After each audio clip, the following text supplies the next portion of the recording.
Time once again for Shelton City Council looking ahead with City Manager and officially City Manager Mark Ziegler, because action was taken on Tuesday that he signed the dotted line, and Mark is now the official City Manager. Although, well, let's not get into that because we're going to talk about next week and a study session, which you're going to talk about street design standards again and touch upon some water and sewer stuff. So where do we want to start? We want to start with the street design Yeah, let's improvements? start with the street and frontage improvements. Yeah. So go ahead.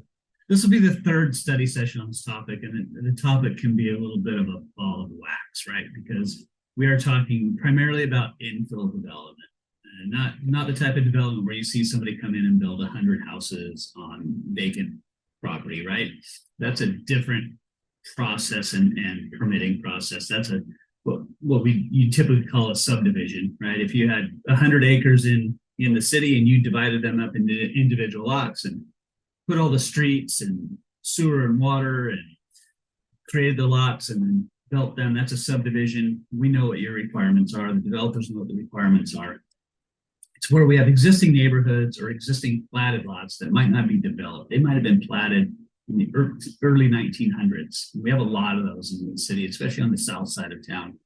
And they're not developed. They're vacant lots. There might be a house or a couple of houses or no houses. And so what are the frontage standards for these lots? And if somebody wanted to come in and build one or build multiple in a row, it's been kind of a conundrum for the city for as long as I've been here, really, in that we've tried to keep development costs down so housing becomes more affordable. Yet we have individuals and we have a community that wants these urban services, right? They want paved streets. They don't want to live on a gravel street. They want a sidewalk for safety, for pedestrian safety, for them and their children.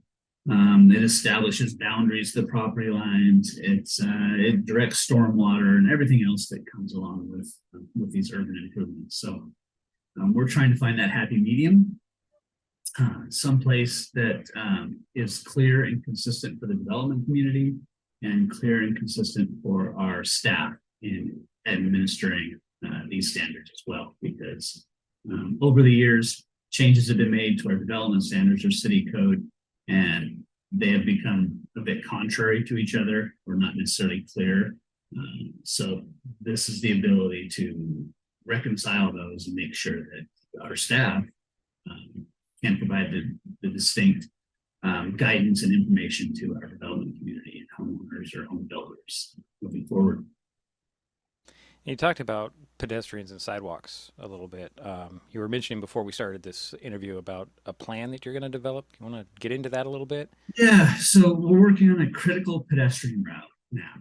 And so that map would identify the critical pedestrian routes throughout our community. And that's typically from neighborhoods to community facilities, whether that's schools, downtown business core, uptown, Mountain View business core, for shopping, parks, library, municipal buildings, and things like that. So there are certain segments in neighborhoods in our community that don't have those pedestrian improvements at all. And some of them are built out. And there's just a few lots here and there. So does it make sense if there's a vacant lot on an entire block? You have 7 houses on this block, and there's one vacant lot in the middle, no sidewalks at all. Does it make sense for that house to go in and new construction and build a sidewalk? It doesn't connect. There's no linkages, right? It doesn't make much sense to put those in most likely. So what we are proposing to council is that these critical pedestrian routes are established where we would have a sidewalk, a trail, or a path that's improved, that provides safe passage for our pedestrians to, like I said, public infrastructure. And so an in lieu of fee would be paid to help improve these or create these or extend these critical pedestrian routes throughout our community. And we think that's kind of a happy medium.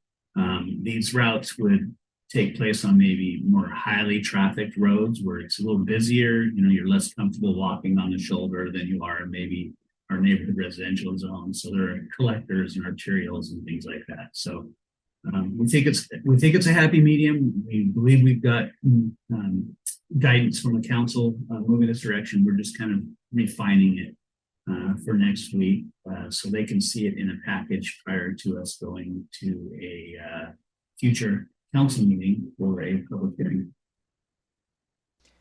Now, the other item on the study session agenda is about the water and sewer, well, rate study is coming up. You're going to Yeah, give a, yeah. and this is just like a touch upon that to get the council. Essentially, yeah, yeah. So this is the start. We're going to present the capital improvement programs for water and wastewater or sewer to the council. It's just kind of like you said, kind of a lead into the August 8th study session where we'll have a preliminary report on our work on updating water and sewer utility fees, rates, and general facility charges that are placed on new connections to the systems. This is our rates were adopted over 3 years ago. So the rates essentially end at the end of 23. So we had 3% increases annually up to the end of 23. And so there's no increases adopted for 24. So it's time that we analyze what it takes to maintain and operate our systems. That's from, purchasing equipment, paying salaries and wages, operating the vehicles and everything else that it needs to go out and maintain our water and wastewater systems. And then on the general facility charges, what it takes to build a water tank in the future, what it takes to expand our sewage treatment plant to maintain capacity for that growth. And those are born and should be born by development. But you need to have the appropriate rates established for that development to be able to pay for that infrastructure down the road. You need to keep capacity. And that's something we haven't necessarily done over the years. So we're facing some difficulties with water storage right now and the amount of water storage we have in our reservoirs. And so we're actively addressing that, and we want to make sure we stay on top of that in the future. So we don't run into this problem again if difficulties meeting some of the demands for development and investment in our community. So those are the items that you'll be discussing on Tuesday night during a study session, 6 o'clock in the courtroom at the Shelton Civic Center, in person, online via Zoom if you want to watch that way, or you can catch it on the city's YouTube channel.